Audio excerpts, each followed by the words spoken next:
नीतीश कुमार का समाज सुधार अभियान आज से अभियान के तहत मोतिहारी से करेंगे अपनी यात्रा की शुरुआत। सीएम नीतीश के अभियान से पहले राजद नेता तेज प्रताप ने सीएम पर बोला हमला, कहा समाज सुधार नहीं समाज बिगाड़ अभियान है, विशेष राज्य के दर्जे पर भी बोला हमला। शिक्षक काउंसलिंग के तीसरी चरण के लिए नया शेड्यूल जारी, 17 जनवरी से शुरू होने वाले काउंसलिंग के साथ फरवरी में नियुक्ति प्रक्रिया होगी पूरी। शिक्षा मंत्री ने दिया भरोसा, आज काशी में प्रधानमंत्री मोदी करोड़ों रुपए की योजनाओं का करेंगे शिलान्यास। कार्यक्रम में यूपी के राज्यपाल और सीएम योगी भी रहेंगे मौजूद।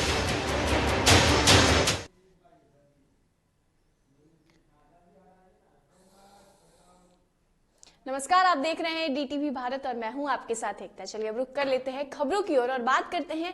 आज से समाज सुधार अभियान का आगाज मोतिहारी से हो रहा है। दरअसल इस अभियान के माध्यम से मुख्यमंत्री की नशा मुक्ति के साथ ही बाल विवाह उन्मूलन और दहेज प्रथा उन्मूलन को लेकर लोगों को जागरूक करने की योजना है। दरअसल इस दौरान मुख्यमंत्री खासकर जीविका दीदियों से रूबरू होंगे, उनसे बातचीत करेंगे और उनसे अनुभव साझा करने की योजना है।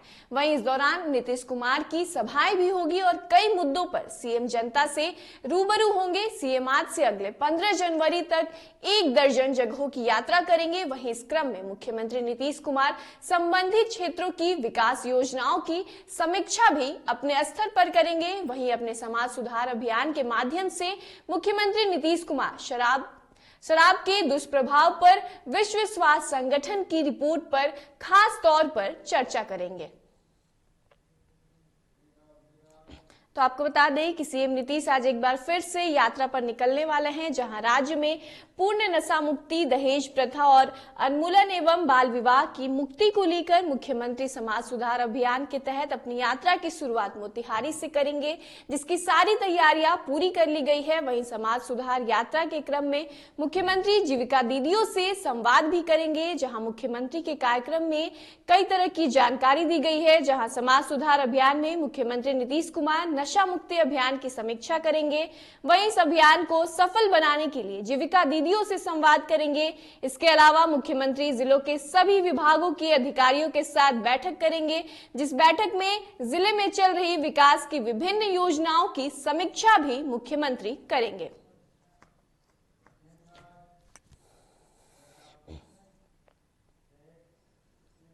वहीं बिहार में मुख्यमंत्री नीतीश कुमार समाज सुधार यात्रा शुरू करने वाले हैं, जिसको लेकर तेज प्रताप यादव ने निशाना साधा है।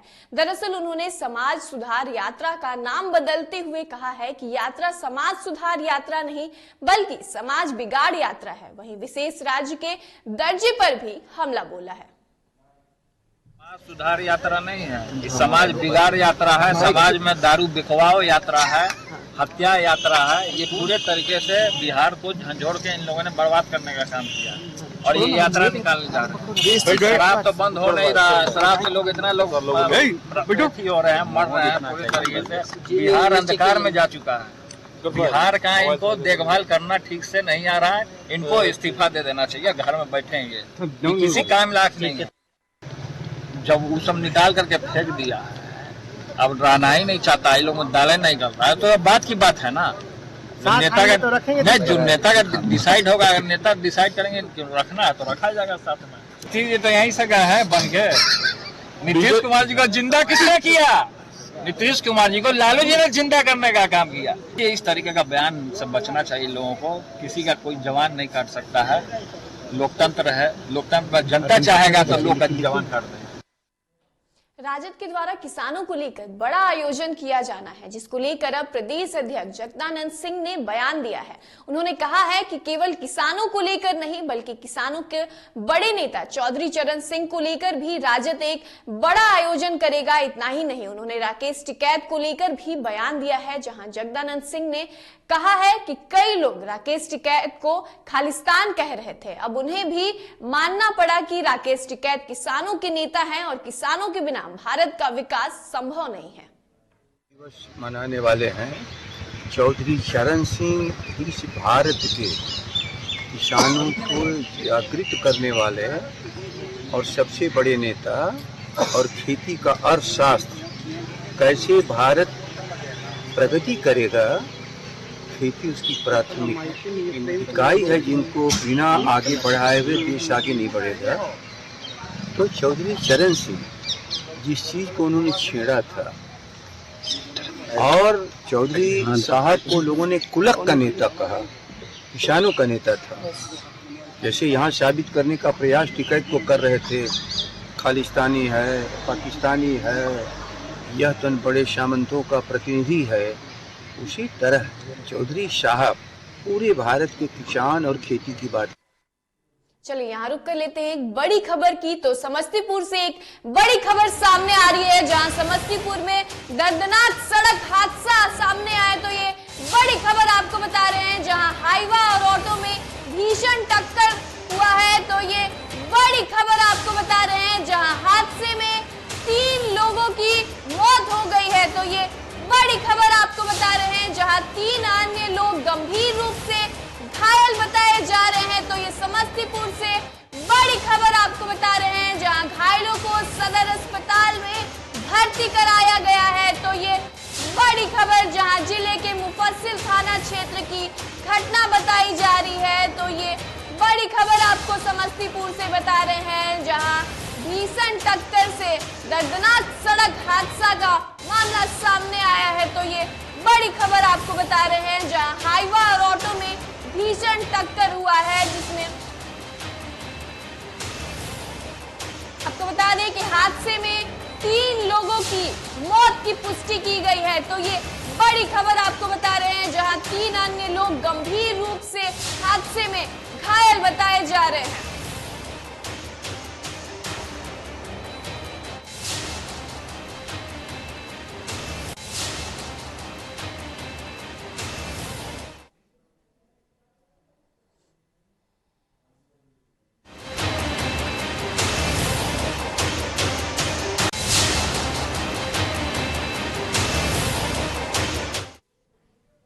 चलिए बात करें बिहार की, जहां बिहार के पूर्व सीएम जीतन राम मांझी के द्वारा दिए गए बयान के बाद जहां एक तरफ सियासत तेज है, तो वहीं अब बीजेपी ने अपने एक नेता के द्वारा दिए गए बयान से नाराज होते हुए कार्रवाई की है। दरअसल बीजेपी नेता गजेंद्र झा ने पूर्व सीएम मांझी के विवादित बयान के बाद मांझी का जुबान काट कर लाने वाले को 11 लाख के इनाम की घोषणा की थी, जिससे नाराज बीजेपी ने पार्टी से गजेंद्र झा को निष्कासित करते हुए 15 दिनों में सफाई मांगी है। वहीं इस बयान को लेकर हमने भी कड़ी आपत्ति जताई है।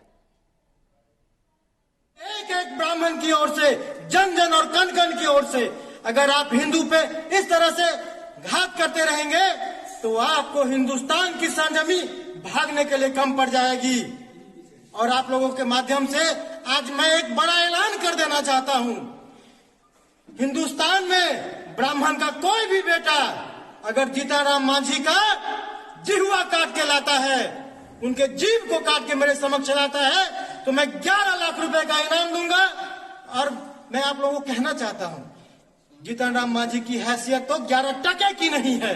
देखिए, लगातार आदरणीय नेता श्री जीतन राम मांझी जी के ऊपर में भारतीय जनता पार्टी के नेताओं के द्वारा अभद्र टिप्पणी करी जा रही है। भारतीय जनता पार्टी प्रदेश कार्यकारिणी के गजेंद्र झा जी ने सीधे तौर पे कहा है कि मांझी जी की जबान काट लेंगे। वो किसकी मां ने दूध पिलाया है जो जीतन राम मांझी जी की जबान काट लेगा? क्या ये दलितों को अपमानित करने की बातचीत नहीं है? जब जीतन राम मांझी जी ने स्वीकार कर लिया, उन्होंने खेद प्रकट कर लिया, उसके बाद किस तरह की राजनीति कर रहे हैं आप? जब दलितों को थूक चटवाया जाता है तो किस बिल में घुस जाते हैं ये भारतीय जनता पार्टी के नेता? जब दलितों को प्रताड़ित किया जाता है तो किस मान में घुसे होते हैं ये भारतीय जनता पार्टी के नेता? और आज बड़ी जबान खुल रही है। मैं भारतीय जनता पार्टी के प्रदेश नेतृत्व को बता देना चाहता हूं कि अपने नेताओं को रोक के रखें, नहीं तो परिणाम भुगतना पड़ेगा। नालंदा के अलीनगर गांव के समीप हाईवा और ऑटो की भीषण टक्कर से 4 लोगों की मौत हो गई है, जबकि 4 लोग बुरी तरीके से जख्मी हो गए हैं। वहीं मौत से आक्रोशित लोगों ने हाईवा को आग के हवाले कर दिया, जहां जख्मी लोगों को इलाज के लिए पावापुरी मेडिकल कॉलेज में भर्ती कराया गया। वहीं भारी संख्या में जुटे ग्रामीणों ने मुख्य सड़क को जाम कर दिया है। वहीं आक्रोशित ग्रामीणों ने को गुस्से को देखते हुए भारी संख्या में पुलिस बलों की तैनाती किया गया है, जहां DSP traffic DSP doctor Shibli Nomani सारिस थानाध्यक्ष घटना स्थल पर मौजूद रहे।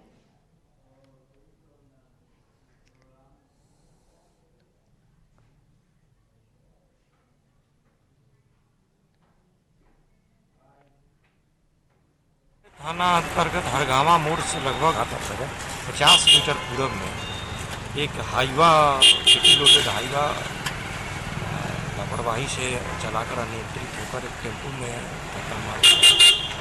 इससे अभी तक के प्राप्त सूचना के अनुसार 4 लोगों की मृत्यु हुई। बक्सर के सिमरी प्रखंड अंतर्गत तिलक राय के हाता ओपी थाना क्षेत्र में रसोई गैस सिलेंडर ब्लास्ट हो गया, जिसकी चपेट में आने से 4 लोग गंभीर रूप से घायल हो गए। वहीं घायलों का गंभीर हालत को देखते हुए डॉक्टरों ने उन्हें पीएचसी से सदर अस्पताल रेफर कर दिया। बता दें कि अगलगी में 2 लाख की संपत्ति का नुकसान भी हुआ है। खाना बन गया, खाना बना के गैस बुता दिल रही, फिर सोचने कि पानी गरम कर रही तो पानी गरम करते रहे तो पानी गरम हो गई, गैस बुता देनी तो बुतते नहीं थे, बुत गल सिलेंडर तो से चूल्हो तो से बुत गल तब हो कते फोन किए हैं हम लोग, बुझाने के बाद किए हैं, बोले हैं कि मैंने आइए। अभी तक प्रशासन हमारे गांव घर पर नहीं आई है और ना सीओ साहब आए हैं। कल शाम को सीओ साहब से भी बात हुआ था, वो बोले हैं कि आएंगे, अभी तक कोई नहीं आया। बिहार में पूर्ण शराबबंदी को सफल बनाने को लेकर बिहार के मुख्यमंत्री नीतीश कुमार की सख्ती के बाद उनके गृह जिला नालंदा में उत्पाद विभाग की टीम सक्रियता दिखा रही है। दरअसल उत्पाद विभाग की टीम ने दीपनगर थाना क्षेत्र में छापेमारी की। वहीं छापेमारी के दौरान पुलिस ने होम्योपैथी दवा हिपर सल्फर को बरामद किया, जिसमें 91% अल्कोहल पाया गया। वहीं इसका निर्माण विदेशी शराब बनाने में किया जा रहा था। जहां छापेमारी के क्रम में उत्पाद विभाग की टीम ने होम्योपैथी दवा, शराब के विभिन्न ब्रांड के रैपर, बोतल एवं शराब बनाने के उपकरण को भी बरामद किया है। वहीं इस मामले में एक धंधेबाज को भी गिरफ्तार कर लिया गया है। ये जो है हमको लग रहा है कि नया साल में जो जश्न के उपलक्ष्य में जो है ये विदेशी शराब का भंडाफोड़ हुआ है, तो उसी के लिए माफिया लोग सक्रिय थे और शराबबंदी सख्त होने की वजह से अब ये दूसरे सोर्स से शराब उपलब्ध कराने की कोशिश किया जा रहा है। और पहली बार जो होता है होम्योपैथिक दवा से जो होता है वो शराब बनाने का उद्भेदन हुआ। ये बहुत बड़ा मिनी फैक्ट्री है। बिहार में शराबबंदी के बाद भी आए दिन शराब पकड़ी जा रही है और नष्ट की जा रही है। इसी क्रम में लखीसराय के बड़हिया थाना में लाखों रुपए के शराब को नष्ट किया गया, जहां डीएम संजय कुमार के निर्देश पर बड़हिया थाना परिसर में विभिन्न मामलों को जब्त 1649 लीटर देसी और विदेशी शराब पर प्रशासन का बुलडोजर चलाया गया। वहीं इस दौरान भारी मात्रा में शराब को मजिस्ट्रेट और उत्पाद अधीक्षक की निगरानी में नष्ट किया गया।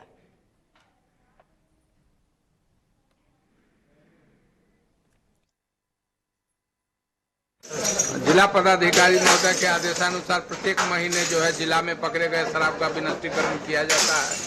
इसी क्रम में आज पूरे जिला भर का शराब का विनष्टीकरण किया जा रहा है, जिसमें बड़हिया थाना में 5 केस का 1639.145 लीटर शराब का आज विनष्टीकरण मजिस्ट्रेट के रूप में सीओ लखीसराय मौजूद हैं, उनके देखरेख में किया जा रहा है। राज्य में पूर्ण शराबबंदी लागू करने के उद्देश्य से औरंगाबाद में विभिन्न थानों द्वारा पकड़ी गई शराब की बड़ी खेप को विनिष्टीकरण किया गया। वहीं इस दौरान भारी संख्या में पुलिस बल मौजूद रहे, जहां जानकारी देते हुए सदर अपर अनुमंडल पदाधिकारी कुमारी मालती ने बताया कि जिलाधिकारी के निर्देश पर जिले में लगभग 12 थानों में पकड़ी गई शराब की बड़ी खेप को विनिष्टीकरण किया जा रहा है।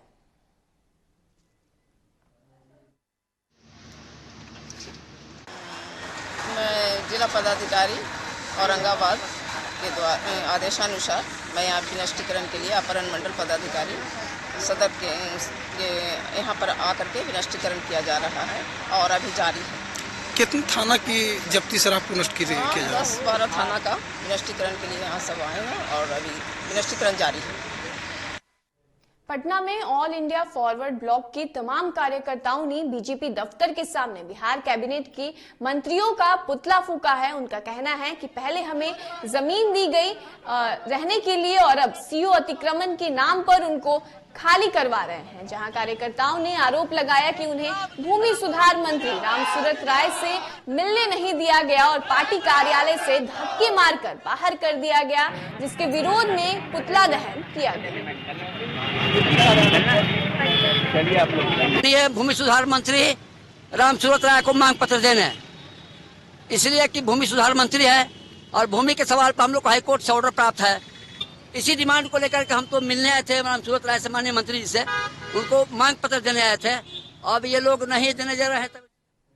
बात करें सुपौल की, जहां सुपौल में बीए पार्ट 1 में नामांकन के लिए सैकड़ों छात्र छात्राएं कॉलेज का चक्कर काट रहे हैं। दरअसल छात्र छात्राओं का एडमिशन नहीं हो रहा है और ऐसे में भूपेंद्र नारायण मंडल विश्वविद्यालय मधेपुरा द्वारा अपने अधीनस्थ कॉलेजों में बीए पार्ट 1 में स्पॉट नामांकन की अंतिम तिथि 20 दिसंबर 2021 तक निर्धारित की गई थी, लेकिन निर्धारित दिन तक नामांकन नहीं करा पाने वाले सैकड़ों छात्रों को भारी परेशानियां हो गई है। उनसे सीधे बातचीत की है हमारे संवाददाता राजेश ने।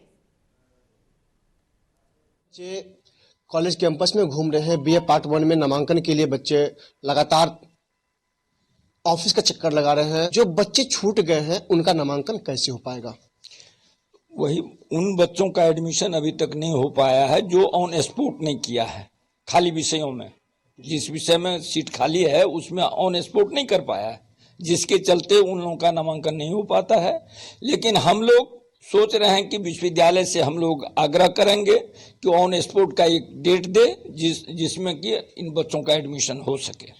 सर, आपने जिस तरह बताया कि कॉलेज से विश्वविद्यालय से आग्रह करेंगे कि डेट मिले, ऐसी स्थिति में बच्चे जो लगातार घूम रहे हैं उनके लिए क्या कुछ कहेंगे? नहीं, बच्चों को ये हम कहना चाहेंगे कि वो लोग आश्वस्त रहें। हम लोग विश्वविद्यालय जाकर के मांग करेंगे सर से, कुलपति महोदय से, और हमको लगता है कि एक डेट मिलना चाहिए। बिहार में शिक्षक नियोजन के लिए तीसरे चरण के लिए पुनः जारी हुए काउंसलिंग की तारीखों के ऐलान के बाद शिक्षा मंत्री विजय कुमार ने खुशी जताते हुए काउंसलिंग की प्रक्रिया को पूरा करने का भरोसा दिया है। उन्होंने तीसरे चरण का नियोजन कार्यक्रम जारी होने पर खुशी जताते हुए कहा है कि हमने कहा था कि पंचायत चुनाव खत्म होते ही नई समय सारणी जारी की जाएगी। वहीं आपको बता दें कि बिहार में शिक्षक भर्ती के लिए इंतजार कर रहे हैं, जहां अभ्यर्थियों की 17 जनवरी से काउंसलिंग की प्रक्रिया शुरू होगी, जिसके तहत कुल 12,495 नियोजित शिक्षकों की नियुक्ति की प्रक्रिया की जाएगी। आपको बता दें कि दिए गए नए शेड्यूल के मुताबिक 1368 भर्ती इकाइयों के तहत 17-18 जनवरी को गणित, विज्ञान और भाषा की कक्षा 1 से 5 तक के शिक्षकों की काउंसलिंग और नियुक्ति 19 जनवरी को होगी। वहीं प्रखंड के भर्ती इकाई के तहत शिक्षकों की नियुक्ति 22, 24 और 25 जनवरी को होगी, जहां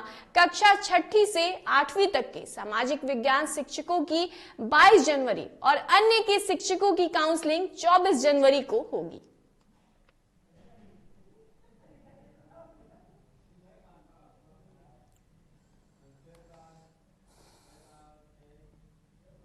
चलिए रुक कर लेते हैं झारखंड की खबरों की ओर, जहां झारखंड के सीएम हेमंत सोरेन से विधानसभा परिसर में स्थित मुख्यमंत्री कक्ष में मंगलवार को विपक्ष के विधायकों ने मुलाकात की। वहीं मुख्यमंत्री से भेंट वार्ता के दौरान उपस्थिति सभी विधायकों ने अपने अपने क्षेत्र के विकास कार्यों एवं जनहित से जुड़े विभिन्न मामलों को लेकर मुख्यमंत्री के सामने बातें रखी और मामले के त्वरित निष्पादन हेतु मुख्यमंत्री से आग्रह किया। कुछ असाधारण तरीके से भी हम लोगों के सामने आ जाता है, आपके सामने आ जाता है, लोगों के सामने आ जाता है। घटना कई प्रकार के हो सकते हैं, अच्छे भी होते हैं, बुरे भी होते हैं।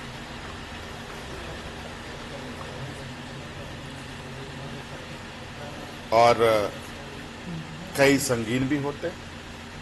ये आपका हमारा सबका दायित्व बनता है और सभी यही चाहते हैं। इसमें कोई भी हो सकता है, इसीलिए राज्य के अंदर शांत वातावरण, सौहार्द वातावरण, भाईचारे का वातावरण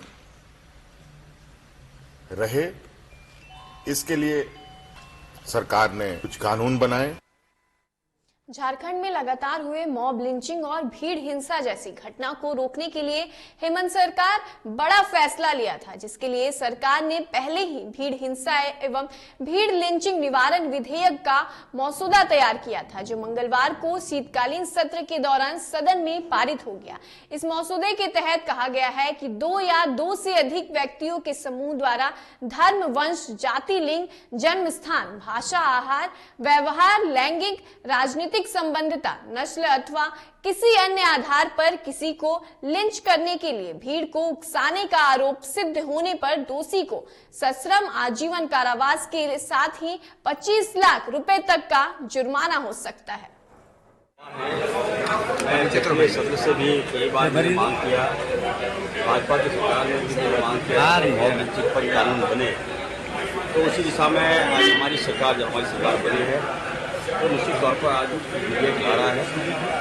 इसमें कुछ त्रुटियां भी हैं और उम्र कैद की जो सजा है हम नहीं चाहते कि जो गैर कानूनी काम करते हैं कानून बना के उसको रोका जाता है। एक शब्द में ही कहेंगे कि जो मॉब लिंचिंग में शामिल होते हैं, भीड़ हिंसा में शामिल होते हैं, उसको रोकना है। रोकने के लिए कानून बना है। सदन के अंदर मॉब लिंचिंग बिल लाया गया। उस बिल को लेकर भारतीय जनता पार्टी का रुख साफ है। भारतीय जनता पार्टी ये चाहती है कि सही इंटेंट के साथ कोई भी बिल लाए तो उसका हम लोग स्वागत करेंगे, लेकिन आप अगर राजनीतिक लाभ लेने के लिए कोई भी बिल लाएंगे तो उसका जो परिणाम है क्षेत्र की जनता में, प्रदेश की जनता में, वो गलत जाएगा। चलिए बात करें देश विदेश खबरों की, जहां आज प्रधानमंत्री नरेंद्र मोदी आज अपने संसदीय क्षेत्र वाराणसी के करखियाओं में गुजरात के वानसकांठा जिला दुग्ध उत्पादक संघ लिमिटेड की बनास डेयरी का शिलान्यास करेंगे। इसके साथ ही वह जिले के 2100 करोड़ रुपए की लागत वाली विभिन्न योजनाओं की सौगात भी देंगे, जहां बीजेपी के महानगर अध्यक्ष विद्यासागर राय ने बताया कि प्रधानमंत्री अपने इस दौरे पर 2100 करोड़ की 25 परियोजनाओं की सौगात काशी को देंगे। इसमें करखियाओं में डेयरी संयंत्र का शिलान्यास, बेनिया गांव में पार्किंग और इंटीग्रेटेड सर्विलांस सिस्टम सहित अन्य कार्यक्रमों का अन्य कार्यों का लोकार्पण शामिल है।